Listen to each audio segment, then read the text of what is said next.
Tidak ada manusia di dunia ini yang suci.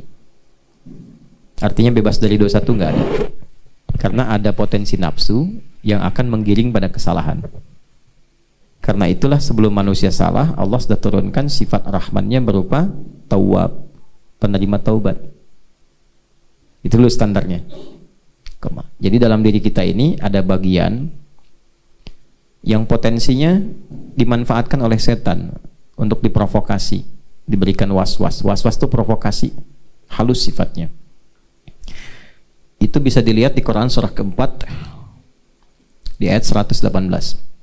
Kalau nanti dari sifat penyimpangan besarnya 116, 117, 118 sudah masuk di situ. Ya. Wala udillannahum wala umanniyannahum, ada baik. Jadi dari mulai kalimat nasibam mafruḍa, la'anahullah la'attakhidanna min ibadika nasibam mafruḍa. Setan dilaknat oleh Allah dan dia mengatakan, saya akan memprovokasi bagian tertentu dari diri manusia. Nah, bagian itu disebut fujur namanya. Lawannya takwa. Fujur dan takwa ditemukan di Quran surah 91 Asy-Syams ayat 7 sampai 8. Wa nafsi wa ma sawwaha fa'alhamaha fujuraha wa taqwaha. Nah, fujur dan takwa tempatnya di nafas. Nafas. Jadi kalau fujur itu dimanfaatkan oleh setan, diprovokasi, keluar sifat buruk. Sifat buruknya disebut dengan su namanya. Kalau keluar jadi su. Jadi diperintahkan oleh setan, diprovokasi. Pernah nggak merasakan? Misalnya ada gini, ambil aja tuh yang di situ sendalnya bagus. Ya? Pernah nggak ada getaran, udah bohong aja gitu. Pernah begitu? Nah, itu sedang diperintah setan. Di hati kan? Suaranya kan nggak kedengaran di telinga kan? Cuma di hati ada bisikan ya. Nah, itu ammarah namanya. Nafasnya sedang dikuasai oleh setan, diperintahkan ammarah supaya mengeluarkan su. Itu ada di Quran surah ke-12 ayat 53. Wa ma ubarri'u nafsi innan nafsa la'ammaratum bisu. Nafas ketemu su disebut nafsu. Nah, nafsu itu dari situ. Nafas ketemu su, namanya apa? Nafsu. Nah, nafsu ini dikuasai oleh setan. Wala udillannahum, kembali ke An-Nisa, aku akan sesatkan manusia, kata setan, dari nafsu itu. Wala umanniyannahum, dibikin menghayal, banyak menghayal. Lagi kerja menghayal, lagi ngecor ngayal. Ngayalin, ngecor. Wah, gimana kalau ada emas di belakang sini? Wah, udah tahu ngecor ada emas. Itu dimanfaatkan tuh supaya nggak fokus. Sama sholat juga bisa menghayal. Jangan dikira sholat nggak menghayal. Tadi berapa tadi yang menghayal tuh waktu dibacain? Kemana-mana pikirannya tuh. Itu ada hadisnya. Sampai lupa berapa rakaat sedang menunaikan sholat. Ada.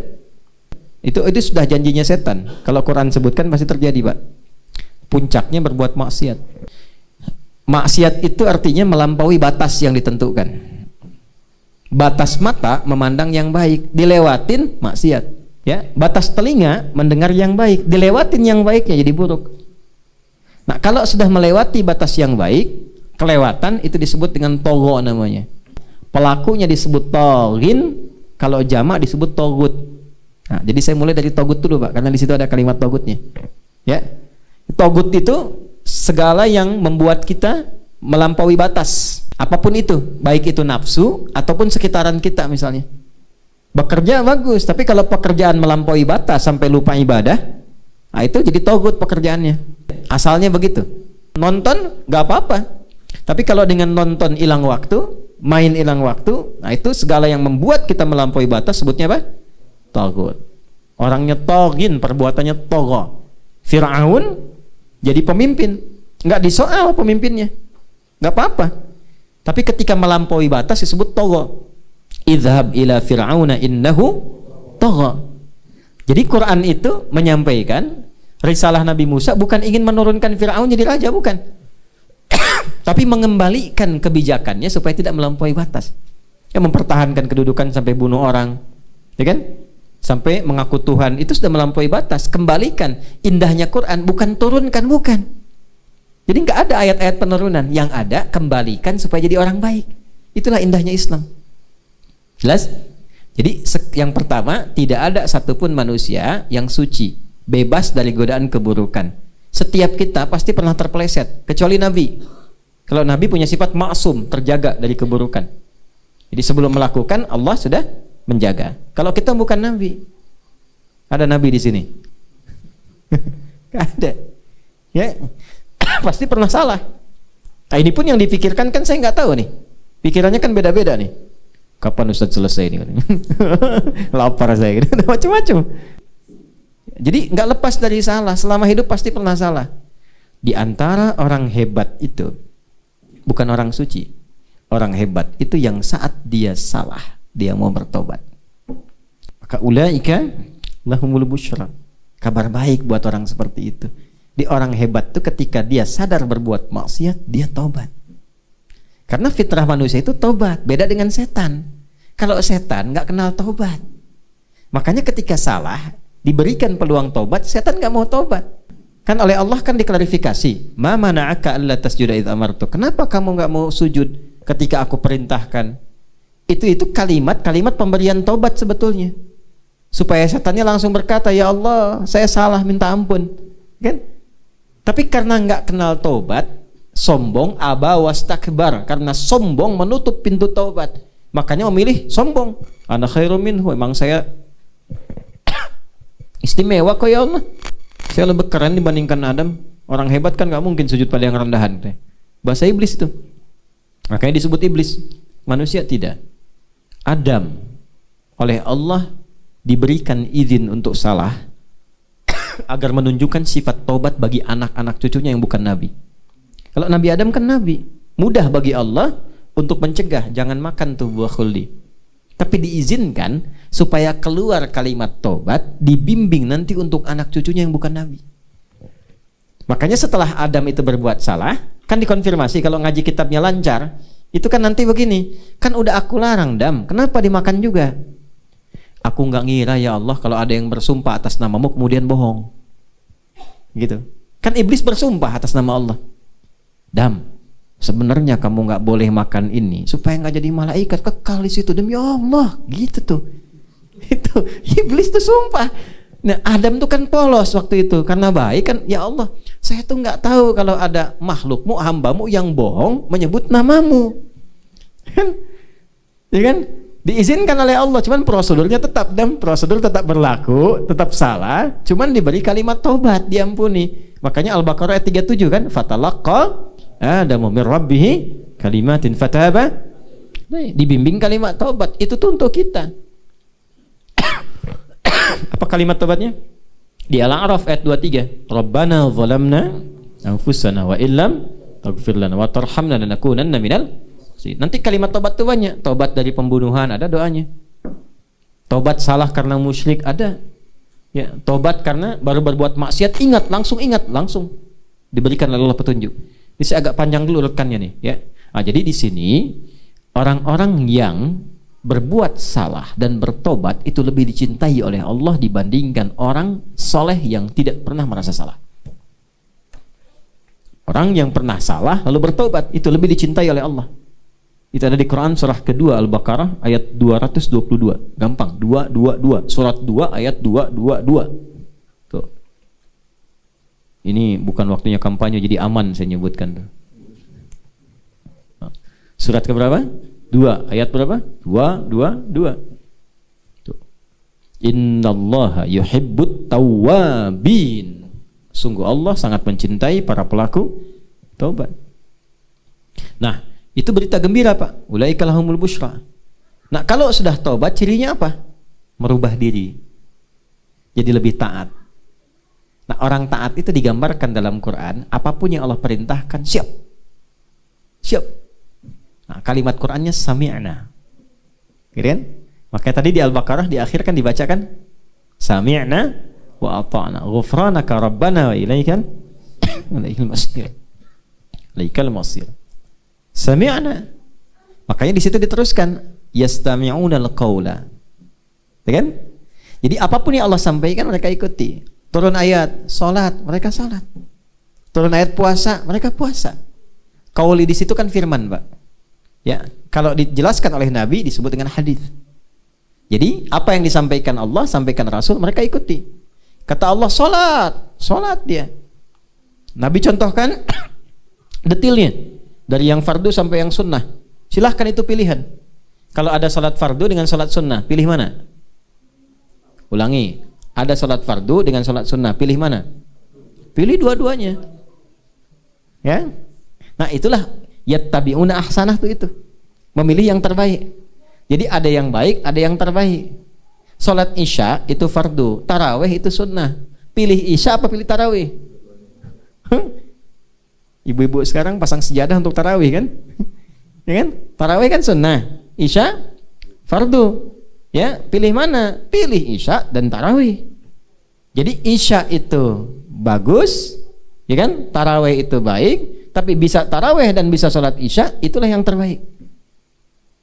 Sama, fardunya kan 5, tapi ada rawatib, ada sholat duha. Kalau bisa kita kerjakan, itu ahsanah namanya. Itu ya? Zakat itu wajib, infak sunnah. Bapak bisa zakat itu biasa karena kewajiban, tapi kalau bisa infak itu ahsanah namanya. Jelas ya? Baik, jadi di sini kita urutkan dulu, nggak ada orang yang suci sifatnya, pasti pernah salah. Di antara sekian yang salah adalah orang tobat, orang mulia. Ciri orang yang tobat yang diterima dan dicintai oleh Allah, dia senang merespon apa yang Allah sampaikan. Ada ayat sholat, pengen sholat. Ada ayat puasa, pengen puasa. Dan dia berusaha menempuh yang terbaik di balik semua firman itu. Maka kalau ada yang melakukan demikian, itulah yang disebut dengan ulul albab. Apa artinya ulul albab itu? Albab itu jamak dari kata lub. Tahu kelapa nggak? Ya, kelapa. Kelapa paling mahal tuh di Tapos. Tuh. Satu pohon 2 karung beras. Kelapa tahu ya? Ya. Kelapa ada kulit luarnya kan? Serabut ya. Setelah itu ada apa? Batok. Setelah itu dagingnya. Tahu nggak di dalam kelapa yang paling dalamnya itu ada yang halus. Pernah makan kelapa kan? Di dalam itu ada yang halus betul, ya. Yang lembut, daging lembut dalamnya. Nah itu lub namanya dalam bahasa Arab. Intinya, inti sesuatu. Jadi ada orang yang memahami inti sesuatu. Ya, tahu dia jalan hidupnya. Sholat, bagus sholat. Kalau antum masih sholatnya fardu, itu masih dagingnya. Tapi dia kalau mengerti tentang manfaat sholatnya sampai dikejar sunnahnya, tahajudnya, itulah lub, dia tahu inti kehidupan. Tahu sesuatu. Kenapa sih harus wakaf? Tahu manfaatnya apa? Itu lub namanya, ulul albab. Ya. Ya? Nah, jadi kalau cuma sekedar memenuhi kewajiban sholat, nah itu baru batoknya. Ya kan? Kalau lambat-lambat serabut tuh. Ya. Tapi kalau belum dipanggil sudah datang, itu ulul albab. Ya, di ulul albab itu tahu esensi kehidupan. Makanya yang diikuti ahsanah, Pak. Jadi ulul albab itu selalu ingin jadi yang terbaik. Kalau jamaah yang terbaik, kalau infak dengan harta yang terbaik. Yang terbaik itu nggak harus banyak. Ya, bagus itu termasuk yang terbaik. Anda punya 100.000 2. Mau infak nih, lewat kotak. Kotak itu bukan mobil-mobilan ya, kotak infak. Ya, dia bukan netet nggak begitu. Niatnya mau infak salah satunya. Jadi ada yang 100.000-nya yang masih segar, bagus tuh. Ada yang udah lecek, the kill of the kumel, ya kan? Megang aja kita nggak enak tuh. Yang dimasukin kotak tuh yang lecek atau yang keras? Nah itu kalau yang lecek masuk bukan ulul albab namanya. Nah, kalau yang dimasukin yang paling bagus, itulah ulul albab. Yang bagusnya, ya. Dari mana taunya? Al-Baqarah 215. Yas'alunaka madza yunfiqun kul ma anfaqtum min khair. Dijawab lagi nanti di ayat 267. Wala tayammamul khabitha minhu tunfiqun. Ya, walastum bi akhidhihi illa an tughmidu fi. Kalau mau infak, mau ngasih orang, jangan yang jelek kualitas, yang Anda lihat aja nggak enak. Ya. Ini makanan kayaknya udah kurang enak, kasih aja tukang depan tuh. Kasih tukang enak aja. Kalau mau ngasih yang paling enak sama, jangan dibedain, kata Quran gitu. Itulah indahnya Islam. Yes, Pak ya.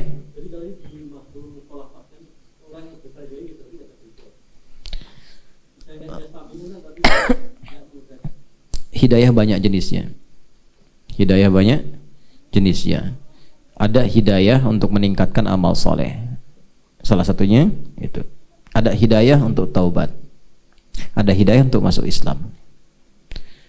Orang belum muslim, dengar azan, Allahu Akbar, Allahu Akbar. Mana Umar? Mana Umar? Ada. Umar azan, Allahu Akbar, Allahu Akbar. Bagus amat nih azan. Penasaran. Sampai diikutin, dengerin, dicari gitu kan. Masuk Islam. Maka dia mendapatkan hidayah untuk masuk Islam. Setelah masuk Islam, dengar Hasan ngaji, pengen ngapalin Quran, lanjut. Nah, hidayah yang kedua tuh, Allah berikan hidayah pada orang takwa untuk meningkatkan ibadah. Dzalikal kitabul la raiba fi hudal lil muttaqin. Gimana mendapatkan hidayah itu? Alladzina yu'minuna bil wa yuqimunas wa mimma razaqnahum yunfiqun. Ada hidayah tobat, ayat tadi Az-Zumar. Makanya di Az-Zumar itu banyak hidayah tobat, Pak. Sampai masuk nanti ayat 53 itu hidayah tobat semua. Ya.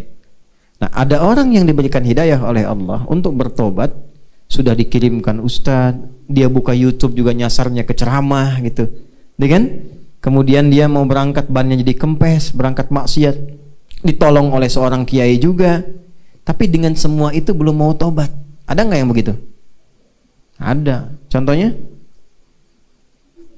Jangan lihat saya. Contohnya Firaun. Firaun kurang apa coba? Nabinya dua, Musa dan Harun. Langsung diajak, langsung diarahkan. Mukjizat nampak, masih mengatakan sayang Tuhan kok. Nah, yang seperti itu yang mafhumul khalafahnya. Ini maksudkan. Dia sudah diberikan tapi tidak mendapatkan ya peluang-peluang yang memaksa dirinya untuk mengikuti itu semua. Nah, faktornya apa? Mafhumul khalafahnya untuk dijauhi. Jangan sampai ada perbuatan dan sifat-sifat yang mencegah kita mendapatkan hidayah. Salah satunya kesombongan. Hati-hati, sombong itu mencegah seorang hamba untuk mendapatkan hidayah. Bukan Allah nggak kasih, Allah beri tapi mental. Ini kayak gini nih. Ini ada gelas, isinya air. Kalau dibuka semua masuk. Tuh. Tapi kalau ditutup nggak bisa masuk. Tuh. Dia orang sombong itu bukan nggak dapat hidayah, diberikan hidayah cuman mental karena kesombongannya.